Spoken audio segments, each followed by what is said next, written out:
to episode 3 of Art Brunch Archives. I am host of Art Brunch, Rick Bowling. Much of this show works well as audio, but there are times where we are referencing images on the screen. We host these archives on both Apple and Spotify podcasts and YouTube. In the podcast description, I will share a link to the YouTube video and vice versa.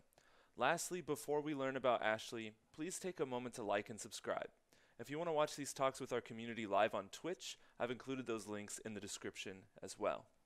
Our guest, Ashley Delgado, is a longtime friend and thoughtful illustrator. We talked about art as therapy for the artist, her emotional growth, and storytelling as a means of navigating the world.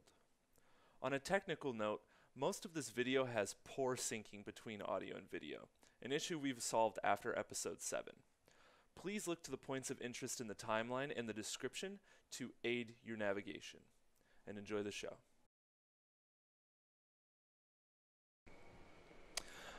So you sent over a bio that we posted on our Instagram channels, and I just want to read a little bit from that to help introduce you. St. Louis-based artist and barista. At the local coffee bar, Blueprint Coffee. As I lift up my cup. Yeah. Shameless promotion. Not sponsored by Blueprint Coffee yet. Yeah. Hint, hint. Kevin. Yeah, if you're watching. Yes. In this day and age of identity, decolonizing our hearts and institutions in the quest for self-love, breaking down barriers is not only an external necessity, but an internal one. Ashley is of Mexican, Indigenous, and Hungarian descent. As a woman of color and one who's lived a life with mental illness, these barriers are the ones that have hung on every working thought as she has grown. To not only learn to love ourselves for our growth and beauty, but see and accept the other side of that. She desires the courage to delve deeper into taking ownership for our own wickedness or shortcomings and creating beauty in the peace that that brings, which I think is really, really great. How'd you come up with that? I think as far as creating art from honesty, I mean, it's taken me a lot of time with myself and realizing that I can only truly appreciate my accomplishments or types of growth that I have and the good that I do in contrast to when I am unkind to people or when I have fallen short, or not only to others, but maybe to myself. Because I think we like to believe, and I think I said that in the bio, that we can't possibly become the things that we hate because we have we never want to believe that we're the villains. And I think it takes a lot of self-reflection and transparency to create something that is very human in that. And we do have choice, and an ability to analyze our choices. So, and grow from them, have identity through them. So I think art has been a venue for myself to better know myself and also in proximity to my decisions throughout life, because I still fail sometimes. I'm not always a good person. I wasn't a very great person in the past. I was a very compulsive person.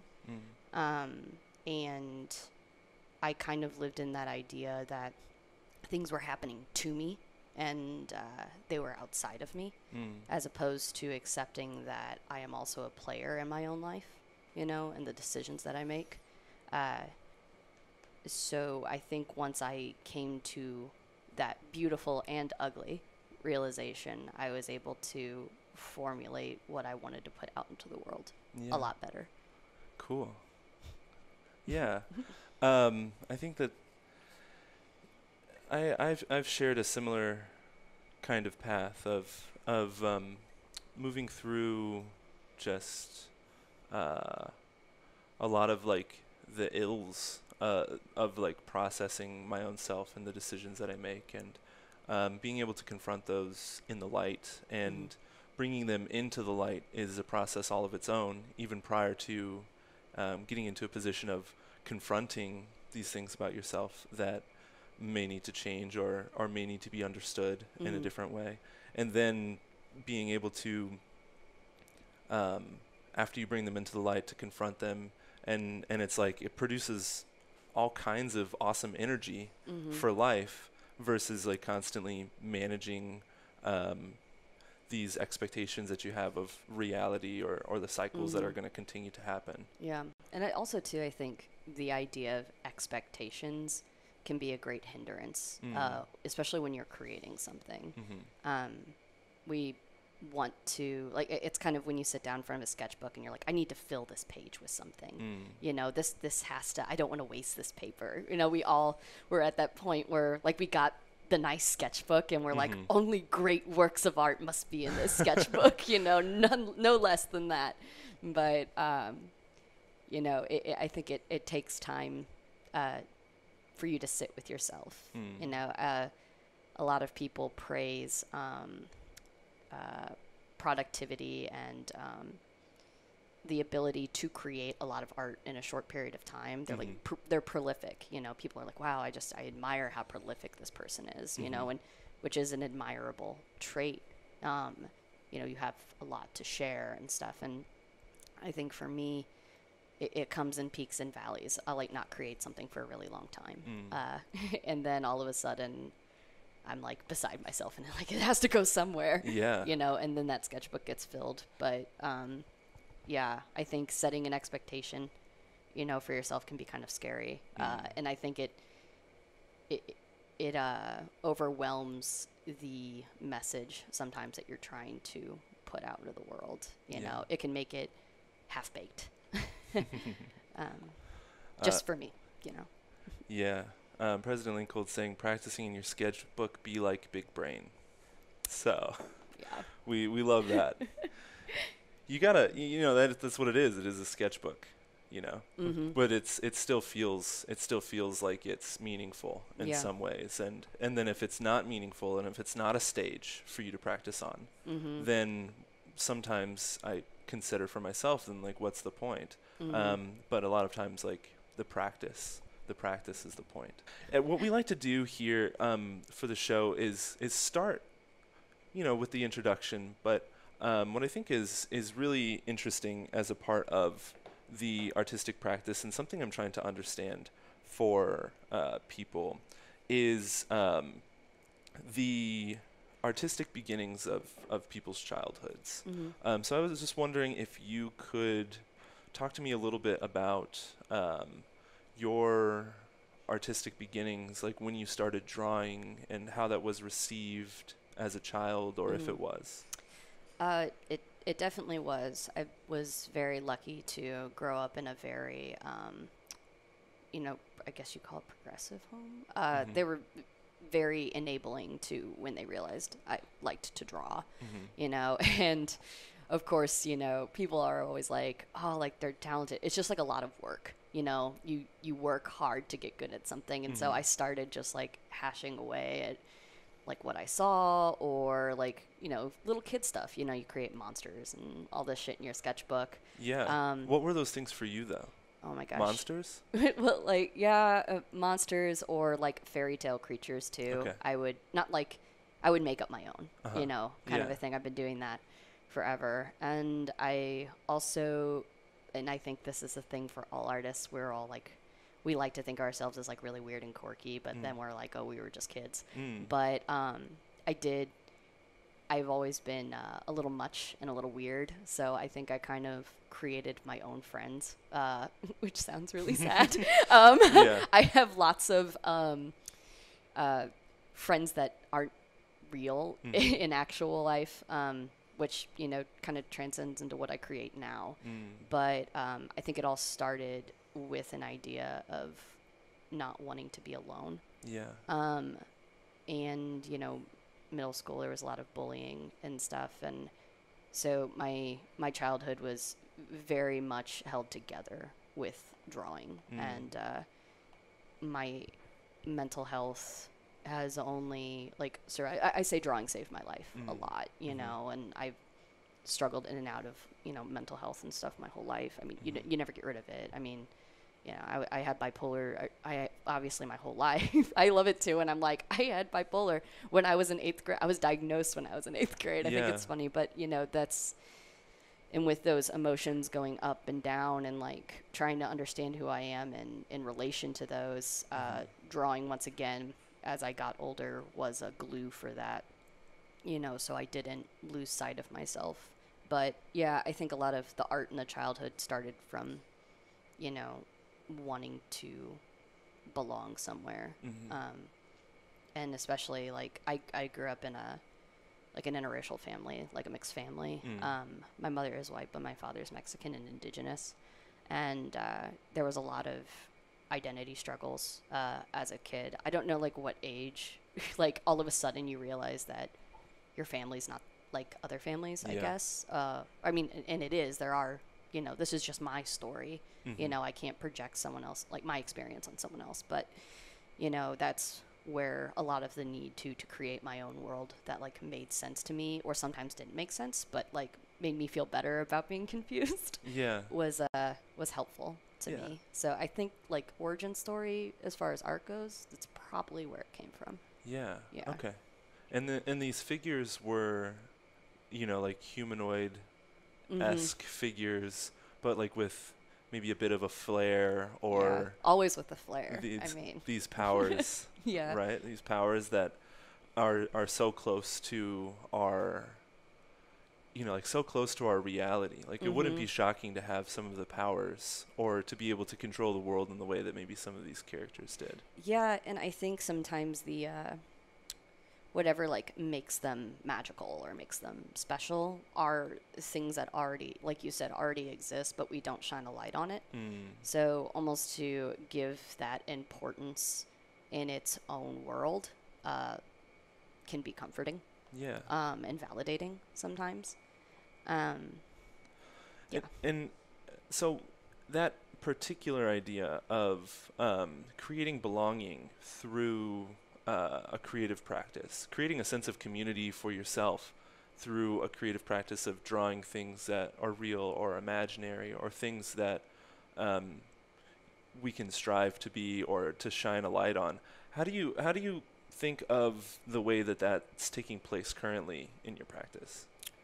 Yeah, so because I've just grown like everybody else in the world and harping back to accepting all of us, like the good and the bad, my world that I create for myself on my pages is meant to give life to my growth, and also the characters in that can do things I can't, or things that I still haven't come to realize. And I think when we can step outside of ourselves and see our situations the way it is, it's easier for that narrative to write itself. Almost like if we remove our idea of our identity, you know, there are things that you can't change. You know, you can't change, you know, the way that you know, look, your family, things like that. You know, you know, I am who I am, but I believe when we cling on to who we think we are, we muddle a little bit of the human, like the human process and like our thoughts. So I think a lot of the art that I've created now is more of a reflection of not just creating a community because I was alone, but creating a community for people who are willing to look at all of themselves. So it became more of a like something I wanted tangibly as to something I wanted, I guess, existentially, you know, for myself. I think a lot about not the what, but why. I'm very more interested in someone's reasoning than their reaction, especially nowadays. You know, it can be a very scary world because people are a lot more vulnerable now, or trying to be more vulnerable and transparent about their experiences in life. And whether it be their struggles or their privilege, or, you know, we're trying to bring a lot of these things to the forefront. So I think the art has kind of turned into the ability to sit down at a table and like have all of the conversations at the same time. especially, I mean, it might come up in another question, but the actual mechanisms of the world, like, and the rules or lack thereof kind of helps that along. Skate Mom says, I love listening to this conversation. Thanks for your honesty and vulnerability. So many people don't realize that art is such an extension of our inner selves. Yeah. Yeah. I was like joking with my my fiance this morning, and I was like, oh gosh, I can't wait to go on the stream and talk about all the things I kind of don't like about myself. I was like, but that's a part of it. And yeah, I you know, creating honest work is being honest about everything that we're going through, you know. Which is a lot. I like to think that the world that I created is always happening, even when I'm not interacting with it. So it's like it's a constant. And whenever I draw something, I'm just walking into wherever it may be in its stage, and I'm drawing what I see. I think it is a little bit more transparent and genuine that way, because in that moment of perceiving what we're seeing in this other reality is a reflection of where we are in our own lives. So like when we just witness a situation secondhand, we obviously perceive it based on the knowledge and the growth and who we are at the time that we see it. So it's almost like I try to document as opposed to just create something. So I try to document something in the world. So I actually have like, because I do little writings along with each of my art pieces as well, kind of describing it. And yeah, this one right here I did as a art exchange with one of my really dear long-term friends. His name's Patrick Day. He's a tattoo artist down at Iron Age, actually, so go see him if you need anything. He's super wonderful. But I did this piece for him, and it's now hanging up in his living room. Oh, that's sweet. But yeah, I obviously the subject of, you know, nature is constantly in there. Not only does it, I think, reverberate me trying to not only decolonize or like become closer to my family roots, but in the wake of that knowing of self that our generation is going through, there is nothing more decolonized than nature. You know, it is what has always been here, and honoring it and respecting it and seeing it as a player in identity as well is kind of, we owe it to that, you know. So I kind of sometimes let it tell the story because it knows it better than anyone else. Yeah, cool. And there's a lot of it's interesting that you say this work was for a tattoo artist. One of the things that I notice about your work is it is very graphics in a similar way to a lot of traditional tattoo art. And I wonder if that's a connection that you recognize, because I think also tattoo artists speak about the process of tattooing as like giving power to symbols and giving power to individuals through the creative choices on their body. You know, so like this work has a certain power to it that you're like pulling out of the present, you know, the present experience of the moment, or trying to express about different objects. Is that something you think about, the work in contrast to traditional tattoo? Not necessarily. I mean, I've done tattoo like designs for friends in the past, and that's like if you can call it like a commission, I get fairly often. You know, people ask that of me. So on a technical side, I always have in the back of my mind, I'm like, well, you know, when we're old and wrinkly, how's that going to look on your body? You know, it's like, is that still going to hold up? But, you know, I think actually someone commented like, oh, that'll be like a really cool tattoo. I get that a lot. But it's never something I truly like intentionally think about. I kind of just go, it sounds really just not fantastical, but I just go to town. I'm just like, hey, like, this is what I'm thinking. This is what I'm feeling. Yeah. And sometimes it's just a feeling, and I just kind of let it, you know, come out in whatever way it needs to. I don't try to control it too much. Cool. Yeah.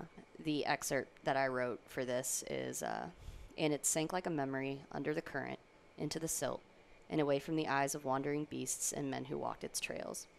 The beds it once slept in remained matted down, and bark which laid under trees marked proudly in the misty fall morning scattered the forest floor. It returned now to the earth which bore it, so hush now, my dear, do not weep at the province of death, for it is one we all must take. And so it's obviously it's a skull, and it's like sinking into the water, you know. But I think I constantly am trying to like comment on the fact that you will die, you know, and nobody wants to look at that. Like, Yeah. you will die. I agree. Yeah, and yeah. Yeah, I think that in my own personal practice, just being able to like, there was an anecdote about death that I read in a Carlos, what's his name? Carlos, I don't want to butcher his last name. I'll find it and let you all know later. Carlos. But he writes a lot about psychedelic journeying, and doing like mescaline and with shamans in Mexico and South America. And It's a baby. he talks about death is a set of headlights in the rearview mirror. And you're just driving along the road, and occasionally you see this like set of headlights in the rearview mirror, and then you can like notice the fears that come up when death comes up, when death shines its light just for a brief time. Objects in the mirror are closer than they appear. Yeah, that's really good. And just being in that space where sometimes there are headlights in your rearview mirror, the headlights of death, and sometimes there aren't. But what I try to do is I try to keep the headlights of death in my rearview mirror. It helps me be a better person, I think. That's where I think a lot of religion too comes from, is that constantly like grappling with being okay with that. Yeah, I think that's a very good mindset to have, and I think it can be a very comforting thing. I think sometimes when people have to look at like their negative emotions or their fears, it is an unpleasant experience. Yes, it is an unpleasant experience, but it creates the beauty of when times are good, you know, and you can't validate or understand for yourself what true happiness is if you don't have that contrast, you know. So when I think of death, I am comforted, you know, because I know the value. It helps me understand the value of my moment, and it helps me get lost in the fantastical idea that I even exist, you know, because the probability of that is incredible. Like that you impossible even to exist. even talk about. Yeah, impossible to even talk about. So I won't. But yeah, it's pretty incredible. Almond Bun Bun asks, what inspired you to draw? And I think maybe this, or just in general, or I mean, maybe you can talk about what if you have a recollection of the beginning this piece. Yes. So I have bipolar disorder, and a lot of my life has been grappling with the outcome of sometimes not taking care of myself. I've hurt a lot of people in my past for being very careless with my mental health. And there's a compassionate side to being like understanding that when someone has a mental illness and helping them and like uplifting them and being aware, you know, awareness is what everyone talks about. It's, but it is your obligation for the quality of your own life to take charge of that.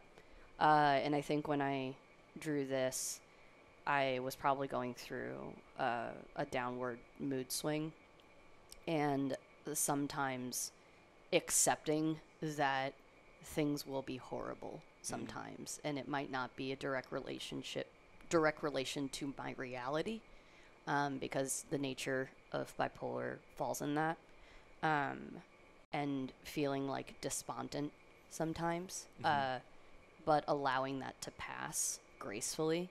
or as gracefully as we can, and know that it's not everything.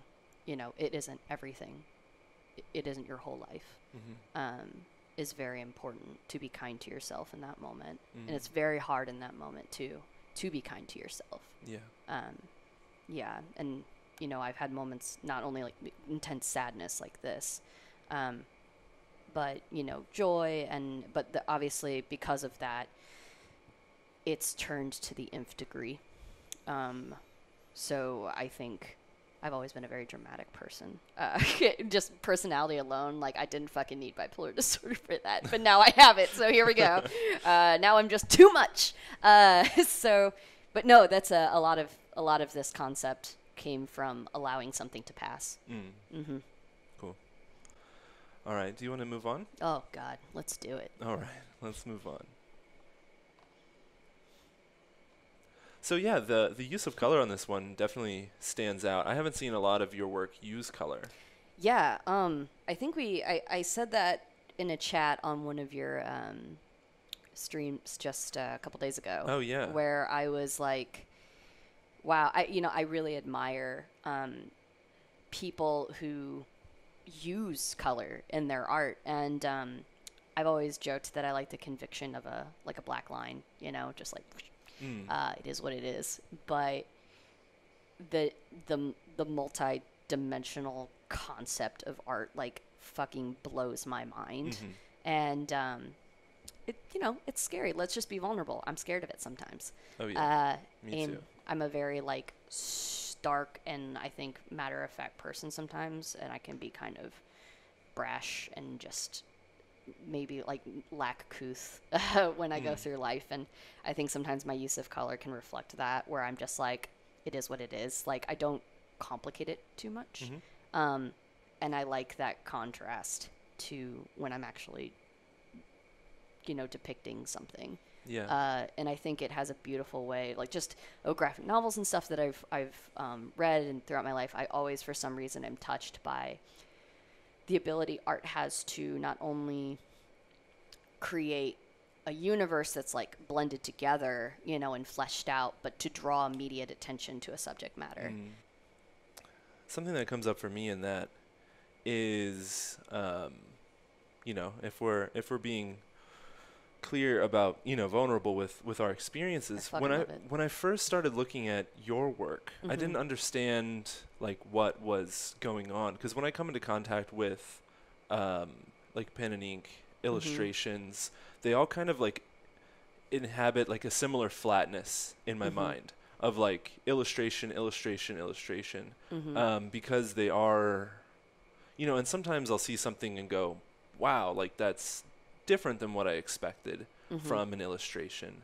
And brief glances at your work, I thought like, oh, she can draw. And like, this is like a nice treatment of an illustration. But I don't particularly like illustration. I don't consume a lot of illustration. So what I've been learning, and to come back to one of the other things about tattoo art, is my really good friend August, he's taught me over time that like it's not just pretty and it's not just graphic, but it's actually like powerful in its own way. And we have your drawings throughout the house, and we hit them all. We took them all. They were completely covering all of the walls in this room. To stifle my ego. But they're like, she doesn't have to fucking walk into that. Yeah, just to take it easy. Got to keep her scared a little. So I find myself like initially more drawn to the works that have color, but that's like a personal position. And it's interesting to think about navigating the creative practice through illustration, because there is, I believe, like an innate flatness in the way that illustration, specifically like black and white or black and gray illustration, can appear on the surface to have like a lot of similarities from one another. And it does take, and what I've noticed is, looking more at your work, I can start to understand and figure out like the depth that is actually present in there versus just the consistency, like the flatness that I see in illustration when I first look at it.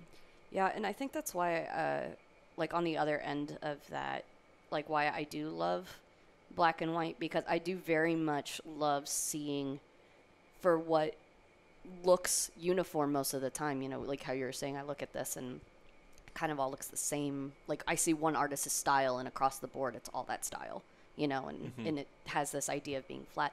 I love the use of a medium, but I love seeing the difference in line and the difference. So, like, I say I have conviction in a straight line, and I feel like that reflects a little bit of my personality, that I'm a very stark, very matter of fact, maybe person, whatever you might want to say.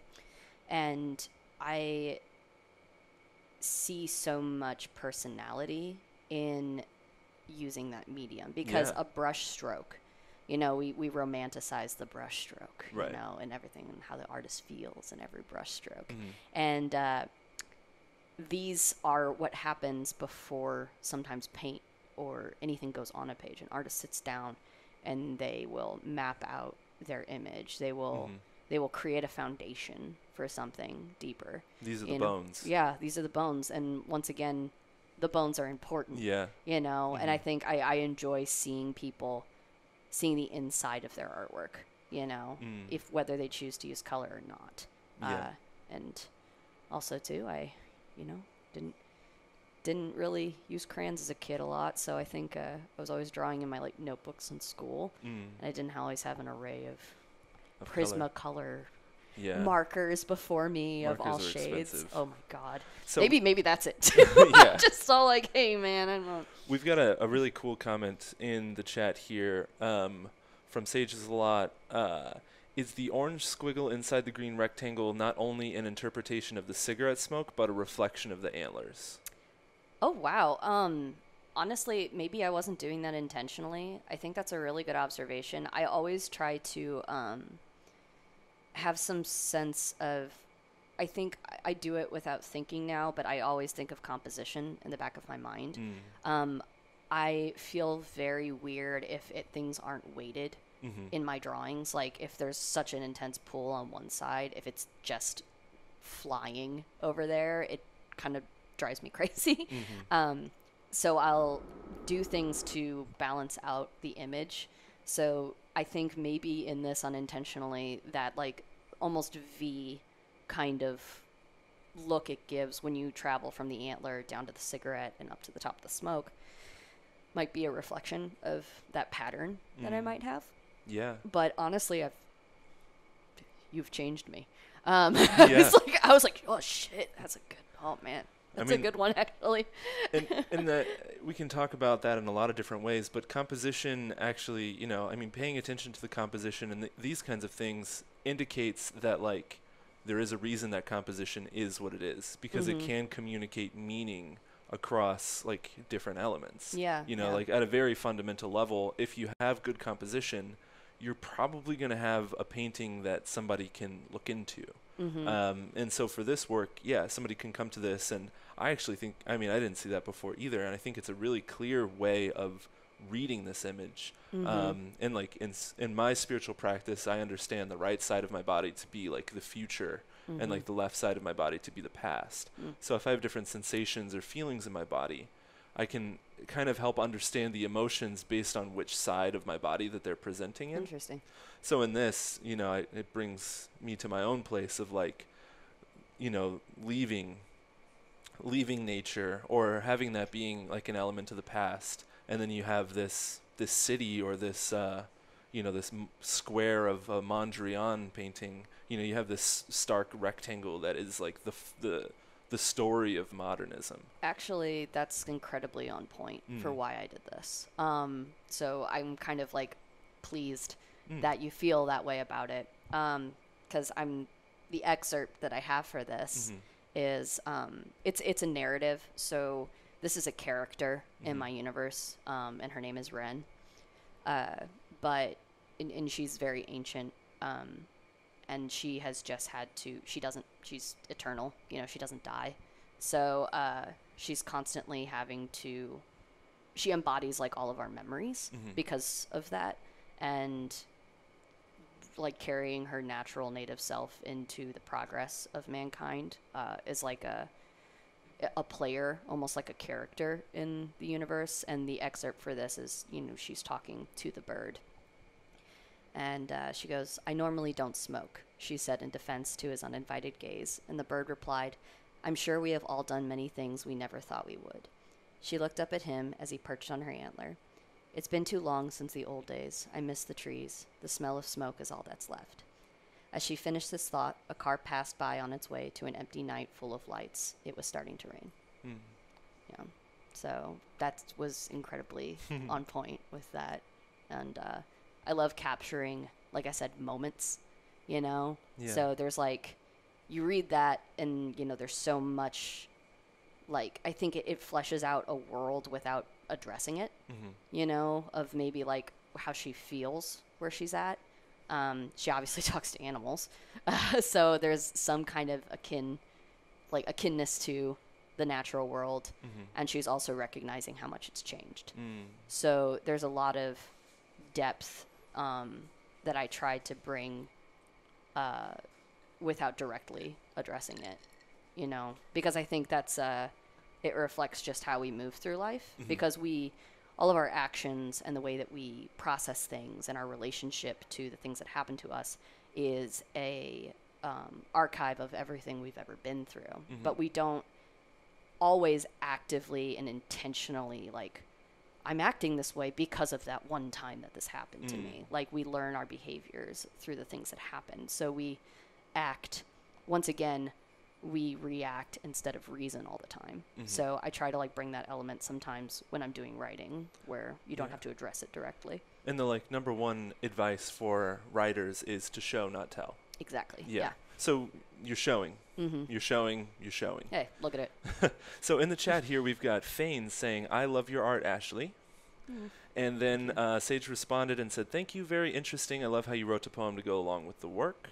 And Plastic Pix asks, "When's the graphic novel coming out? I want a signed copy." Actually, that is a private future endeavor of mine right now. I kind of have used this universe and this character to help myself get through a lot of confusion and process emotions. I always joke that she can do everything I can't, as far as like, she is not attached to my idea of my identity. She is kind of like timeless in that, and she'll live past me. I will die and she will still be alive. So I do want to do a graphic novel, and I am working on it, but it's like a lifelong endeavor, so I don't have a timeline on it, Good. And it's hard too, because I'm always growing, and my idea of myself is entirely different than 3 years ago. So it's very intimidating to put something out into the world and just be like very upfront with people of, this is where I was when I created this. And that's also like a testimony to cancel culture a little bit too. It's like, we want to label people for things that they did in the past, but if they've grown on and moved from it and have put the intent in growth, that's what it means to be human. And that's a beautiful option that we have. There's ignorance and then there's growth. You can have someone who's made a mistake and chose to not look at it, but so that's why it's hard for me sometimes to put stuff out that seems final when the whole message is you're gonna die. Well, nothing's final.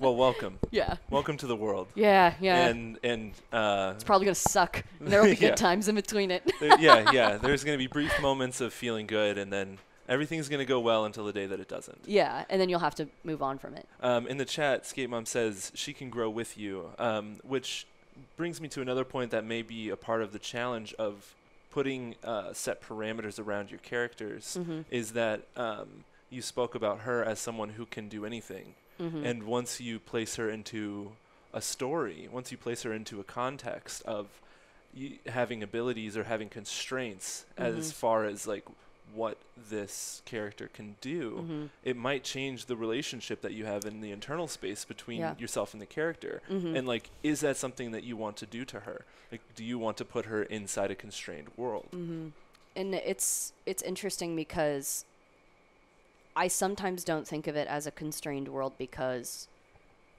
I approach them as their, like, I respect their privacy. Mm-hmm. It's kind of Yeah. weird. Like, I've already fleshed them out as, like, living entities, Okay. which kind of sounds, when I say that to people sometimes, always like, I have imaginary friends. Here they are. Many writers talk about it that way. Fan-fucking-tastic Yes. community, right? Yeah. But yeah. They're all just cracked. Yeah. Yeah. Exactly. So I don't feel like she's constrained because she can feel things that I'm scared to feel.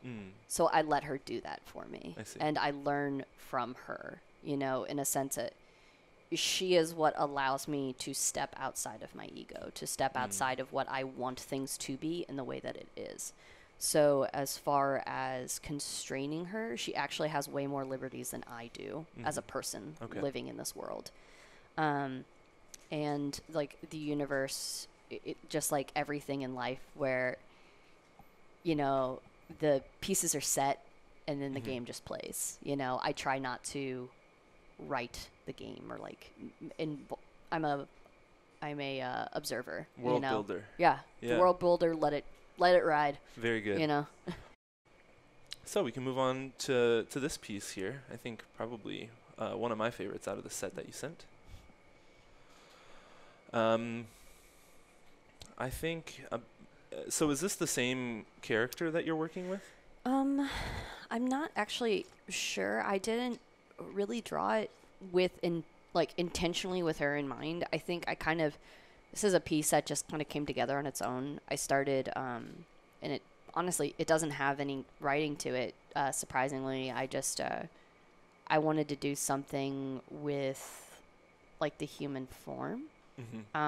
So I wanted to, it started off with me like practicing body, and I just kind of liked what I was penciling out. And I just fleshed it out, and it ended up becoming one of my favorites actually too. I think with so many people out there, we struggle with our body image a lot, and I've always had not always, but ever since I've been, I guess you can just be blunt, like sexually active, like when we start to have those connections with people. It was it was a rocky start. Like the beginning of that chapter of my life wasn't healthy.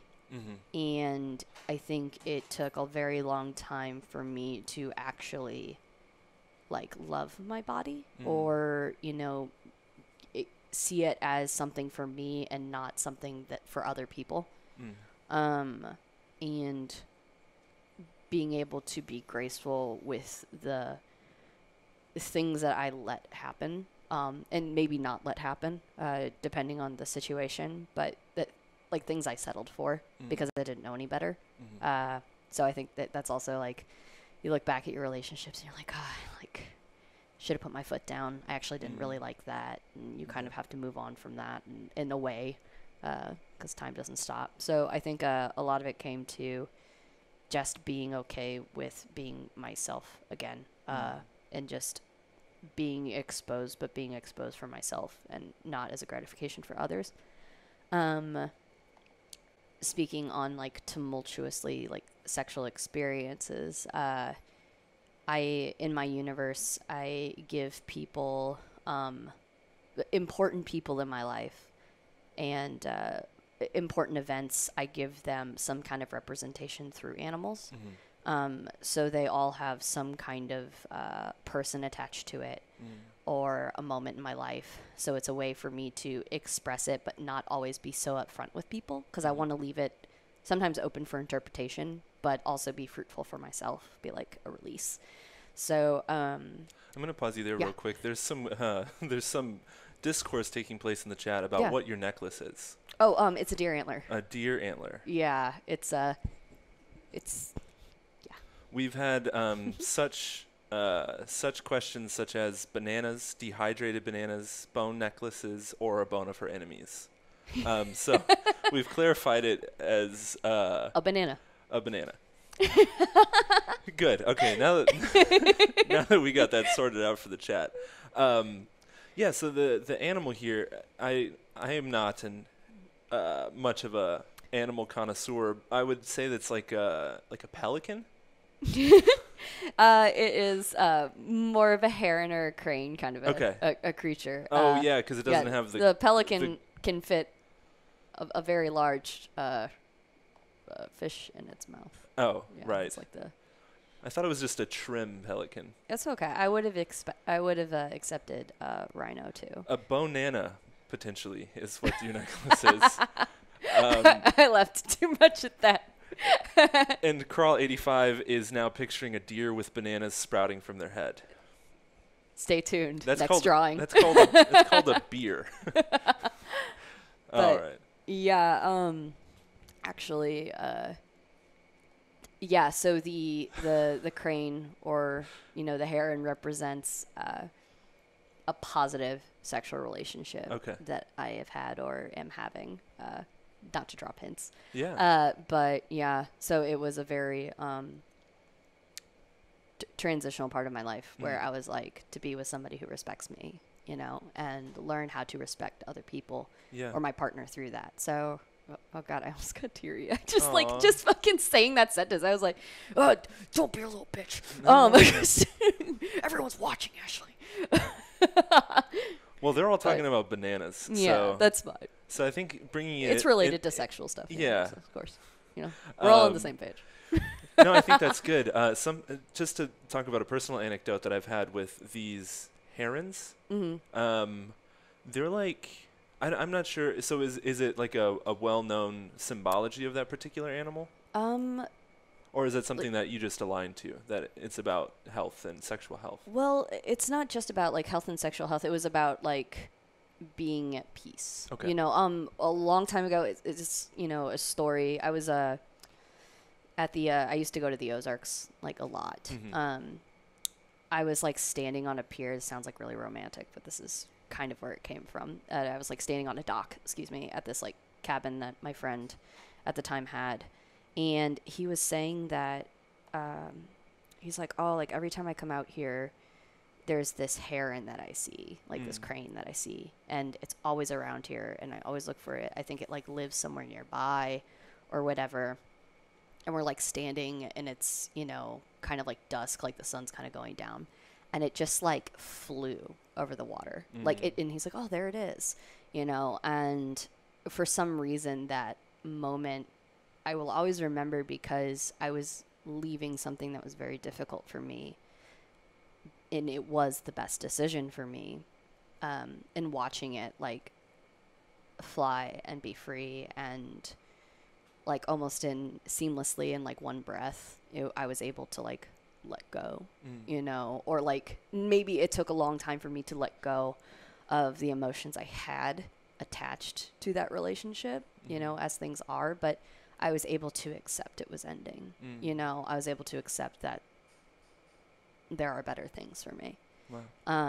And like that's a memory for some reason that just always sticks with me. And it catalyzed in that moment. Mm-hmm. It was heavy. It was a very transformative, like not even a minute of my life. It was like a split second. But yeah, and I think that's why I have assigned like attendance and all, but that animal to this person or this moment in time that I'm in.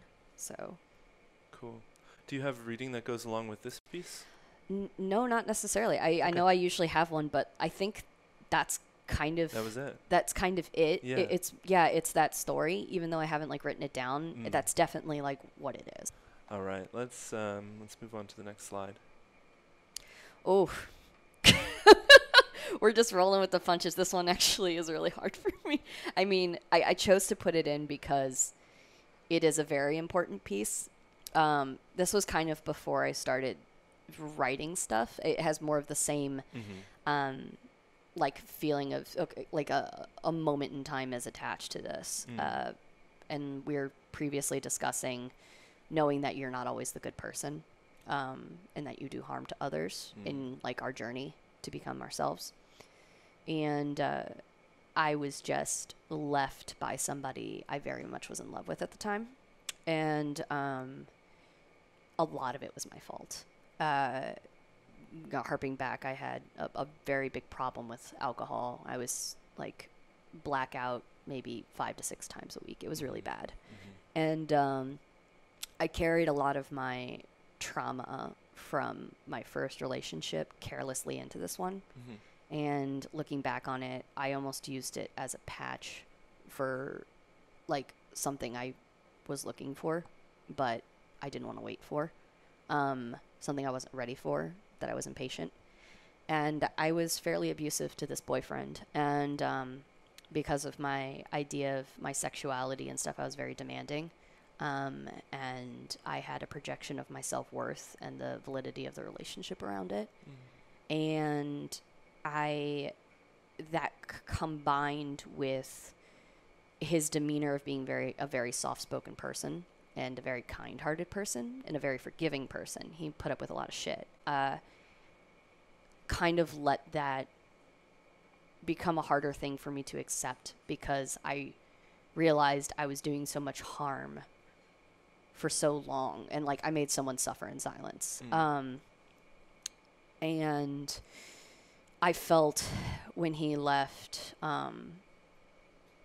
very like empty and scared, because I realized the amount of work I had to do. It was like staring me in the face, you know. It was like probably one of the biggest moments in life where I was all like, you were the abuser, like you were the asshole, you know. And this piece kind of came out of a time where I was starting to accept that. Mm-hmm.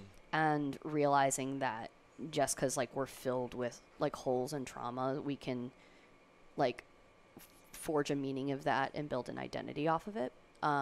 Like something beautiful can grow out of our weaknesses, and our shortcomings and our ignorance if we choose to address it.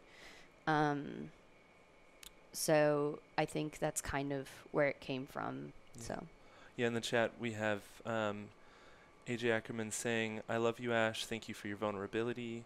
We got a string of kind Bob Ross emojis. And Tegan Gree Girl sends hearts. Yeah, I guess any lasting thoughts or anything. I think the purpose, the art started as like a survival tactic, you know, and I think that's something that is shared a lot among artists, even if they haven't realized that that's what that is yet. But I think now the purpose of creating is definitely for myself to become more at peace with myself, but also let people know that they're not alone, that we aren't what we put off all the time, that we aren't the Instagram page, you know, and you don't have 2,000 friends, and you know, like there, to see the complexity and just being alive can be very validating and comforting, because people have this like standard for themselves nowadays that, you know, they always need to show up, they always need to be there for somebody else, or we talk about vulnerability and transparency, and like I think the demand for that nowadays it exceeds the compassion that is necessary to achieve that. We don't, we talk about making room, but we don't. You know, oppression or judgment is the same whether you're left or right. You know, you can be a judgmental person, you know, and kid yourself out of it, but you still are. So I think like the purpose of the art is to recognize people can change, and it's okay to, and you aren't tied to every decision that you've ever made. All right, let's switch over into some fun questions to end the conversation with, just to help people get to know you a little bit better. From, you know, they got to know you well through the artwork, and some people get to know you well from the shop, and people get to know you however well they think they do on Instagram. But just a collection of kind of funny questions. Like funny haha? It could be. Okay. Yeah. That might help, you know, get to the point like where we've been hanging out all day, and these are the questions that come up, or we've hung out for a week and we've ran out of things to talk about, and now you just got to kind of get deeper into just how somebody operates. So to make it really clear,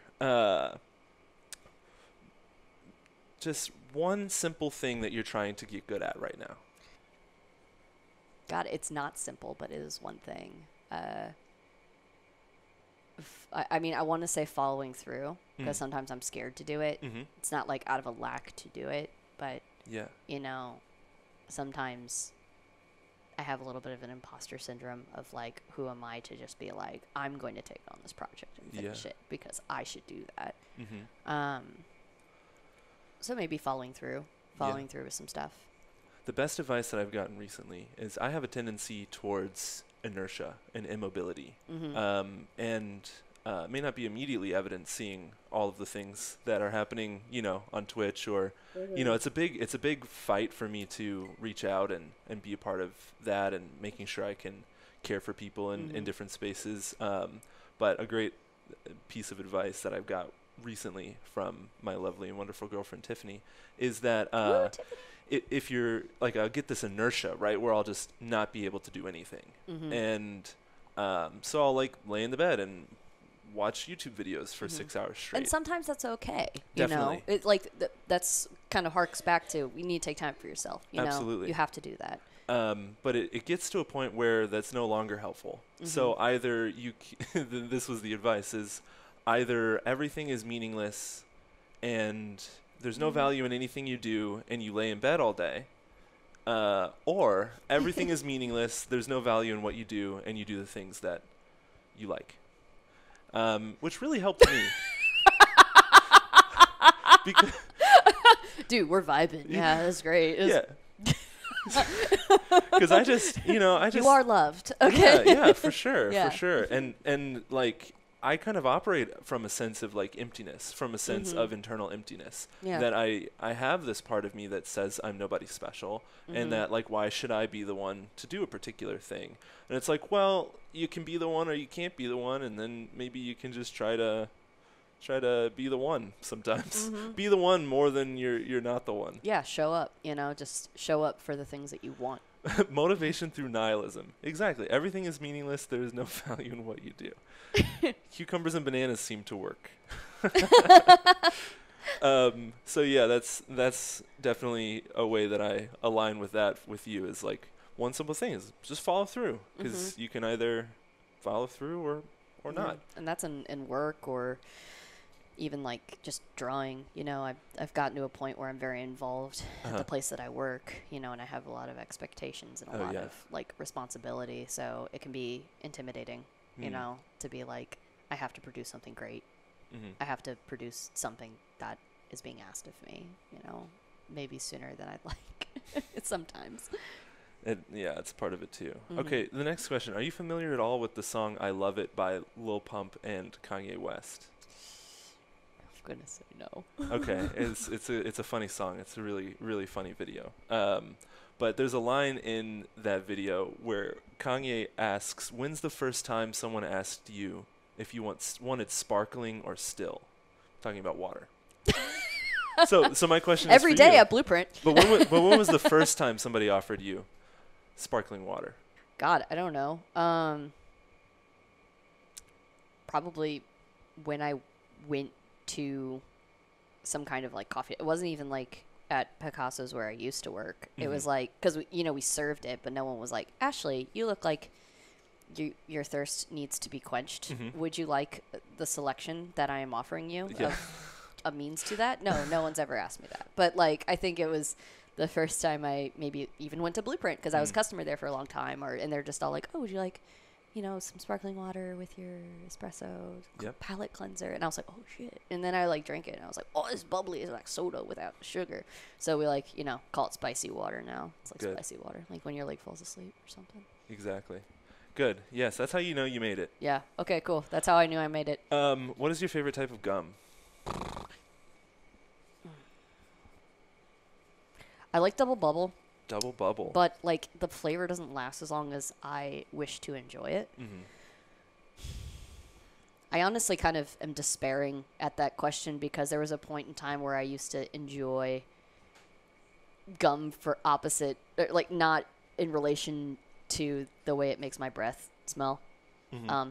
Also, too, if like, you got a problem if your breath smells and you're worried about, like, I mean, how many people are you, like, super close to a day that know that? Mm. But yeah, no, I think double bubble would probably be it. Double bubble is such a tease, says Mr. President in the chat. And Plastic Picks likes fruit stripe gum. I like 5 gum, personally. Soon we'll be sponsored by 5 gum. That's like my dream. Yeah. Have you ever successfully completed a game of Monopoly in your life? Yes. Okay. Painstakingly, yes. My family used to play those games. Those games, I like I reserved it to some kind of bad memory. Like that was and my mom used to put Risk on the table a lot. Oh. She would set up a Risk board, and obviously those games take for fuck ever to play. Mm-hmm. And it would like go on for several days, but we would have the board on the table, and as we like walked through the room or something, or we would move the pieces or make a decision. It's longer than Monopoly? Oh fuck yeah. Oh. Yeah, it can be. Yeah. Next question. So if you weren't in your current profession, let that be art or coffee, Mm-hmm. and there's no other stipulations or limitations, like what else would you be doing? I've always wanted to, I wanted to be an archaeologist or like someone who does like native studies or something like that. Definitely something in history. That's something I'm very passionate about. So you've chosen to dig in the internal space rather than dig in the external space. Corn Dog Bandit, welcome to the stream. Real Class is eating a whole roll of Hubble. I'm sorry. A whole roll of Hubba Bubba bubble tape. Yeah, but you got to eat it. You got to take it out of the thing and just bite into it. Just bite You're like just bam. That is just like a bastard. That's the You're class like, move. it. That's or like a Kit Kat bar when you just eat all 3 at once. I agree with you, Corn Dog Bandit. I concur. Welcome to the stream. All right. The next one is between Nickelodeon, Cartoon Network, and Disney, which one were you most a fan of in your childhood? Leave your guesses in the chat.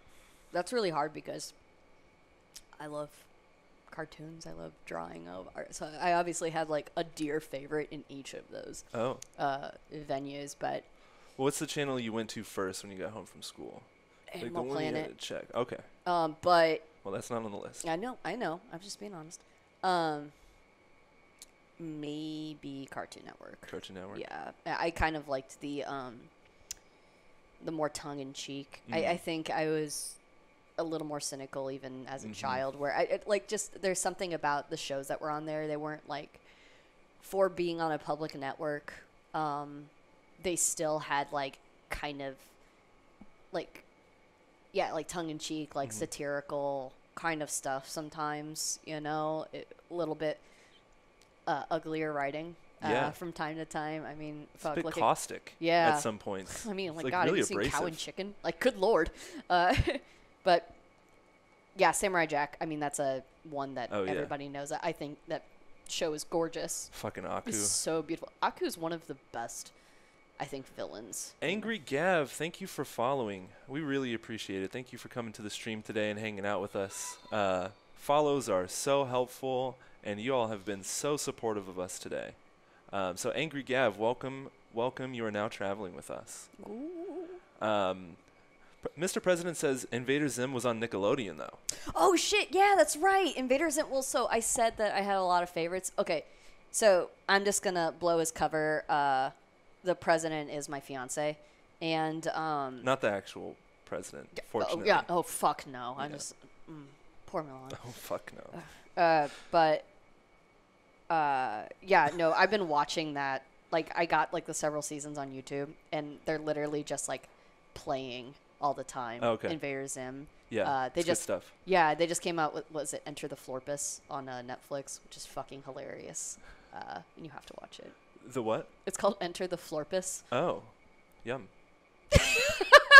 You won't regret it. 5 stars. Invader Zim could have been a Cartoon Network show, though. Mm-hmm. I think that goes to kind of like what and we I were love the talking artist about. too. Was it Jonan Vasquez is the artist, and I appreciate his very ugly look at humanity. I think it's very funny, and once again, like looking at the ugly side of things, like his just obsession with like corporate or slave to like or slavery to corporate, capitalistic society. He's very upfront with that. Nice. And just how gross we are. We are gross. We're stinky. Yeah. Corndog Bandit said the secret answer is Kids WB. That's not even on my list. Kids WB. WB was pretty lit, though. Yeah. So. That's I honestly haven't thought about that in a long time. Yeah. So WB, if you're out there and you need some promotion, let us know. We'll have the Animaniacs live on stream. Do you tie your right or your left shoe first? My left. Your left. You have a system in place? I think so. I literally just I just pulled that from the moment of if I had to tie them now, like bend down. Exactly. Like, where would I go? That's the perfect way to figure that out. I was just like, I don't want to overcomplicate that. Probably my left. Okay, good. The next time you see me, it'll be my right. It'll probably just end up that way, and I'll be like, "What I fucking meant it." Like, do you loop, swoop, and pull, or are you a bunny ears kind of girl? Loop, swoop, and pull, and double knot. Oh, superior. And for some reason too, here's a weird thing: my right shoe always comes untied first. Huh. I don't know why. You really flick it. Yeah, apparently I just like swing that thing out, It's so weird. I noticed that the other day. I was at the coffee shop and we're like really busy, which is wonderful during these times. But yeah, I was like walking and I felt it like slap my other leg. Oh. Just like my other leg of my many legs. And I was all like, what the hell? I was all like, but I double knotted it, like my flawless system. And so I just have to do it again. You might need to check your flick. Yeah, yes, don't we all? Yeah. One for the masses. Are you the giver or the recipient of the bird while driving? Theoretically. The bird, the flip off. The finger? I literally thought of like hitting a bird while I was driving, and I was like, I really feel like that's no one's fault, maybe. And I was like, I don't know why. Are you the one being flipped off, or are you the one I'm doing probably the recipient. Okay. I if anything like that happens, I kind of just like to make faces. I don't really like flip. I just kind of go like something like that, like at them, you know, and it's like. Very good. Yeah, make faces. I'm a face maker. In general, what are your thoughts on quinoa? I like quinoa. Yeah. It's not something I like. I'm like in the grocery store. I'm like, oh fuck yeah, I was just running out of quinoa. Thank goodness it's here. But like, if it's in something, or I don't just like eat it on its own. I know some people are just like, hell yeah, quinoa. But yeah, like I said that like, oh yeah, I definitely have people in my life that always bring up quinoa. Quinoa is the Chad of grains, supposedly. Yeah. No, I like it. It's not my go-to. Yeah. Very good. And then our last question here in this rapid fire section is a little bit slower. What is the most memorable response you've gotten to your artwork? Oh God.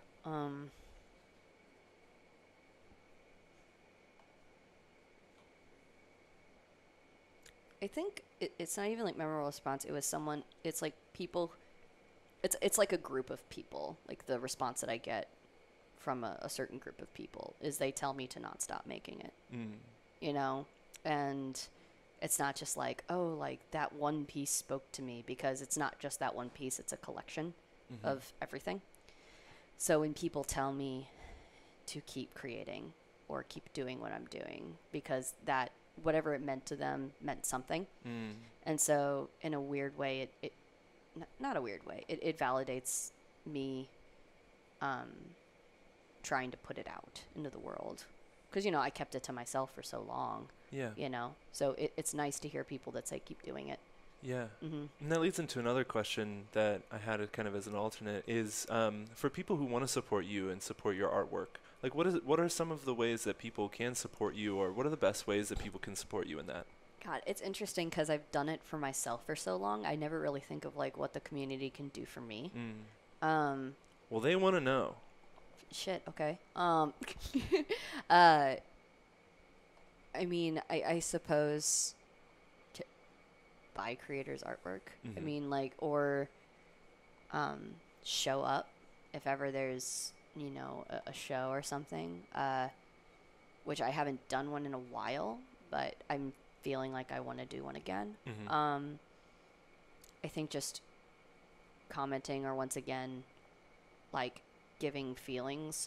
If it's just on Instagram, I only have Instagram right now as an outlet, Mm-hmm. but just being present on that maybe. It's a big one. Yeah, and just like once again letting me know that it's not like I that it's helping, I guess, Mm-hmm. because like I don't know, like going back to I want people to not feel alone, and sometimes people don't have to verbalize that. No one has to verbalize I don't feel alone, thanks for doing that thing, but that's like my hope, just like to process it and also be forgiving. I think be very forgiving and know that I have a hard time talking with people sometimes because they don't know how my brain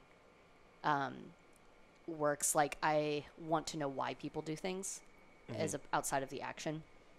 So sometimes the way that I present my artwork or speak can be misinterpreted. So just to be kind when they look at it and understand that I'm trying to figure out what something means to me and not necessarily realize I'm at a solution or like at a conclusion for it. Cool. That's the kindest thing the community can do is to be kind back. Yeah. To understand that I'm still figuring it out. Cool. Yeah, and we felt the kindness from your community today. And it's definitely been great to see so many people here enjoying hearing from you and the stuff that you do. And I know that I'm a fan, and I'm going to continue to be a fan. And give love to your fellow artists, and especially the ones that you know. Support creators, please. We like to talk about it here as like be a nerd for your friends. Like put yourself into positions where you look nerdy. Like comment on their Instagram pages, on their photos. Like likes are great, but like comments and conversations, even if they're just emojis, like you look kind of like a nerd sometimes. Yeah. But like print T-shirts with their faces on them. Be a nerd for your friends. Syrup on a Lot says, I'm a fan of Ashley and of bananas, so this was a good intersection of content. We're just going to wrap up here. Thank you to everyone who's tuning in. Thank you for hanging out with us and letting us drink Bloody Marys and eat pickles in your ears. And ASMR. Being so supportive of Ashley and her work and going through that and helping with the conversation. For me, I just want to say that I really appreciate you being here and the work that you're doing. And it's helped me grow to understand illustration work in a way that I hadn't understood it before. And we feel really grateful to have works of yours in the house and just to have you here as a friend. So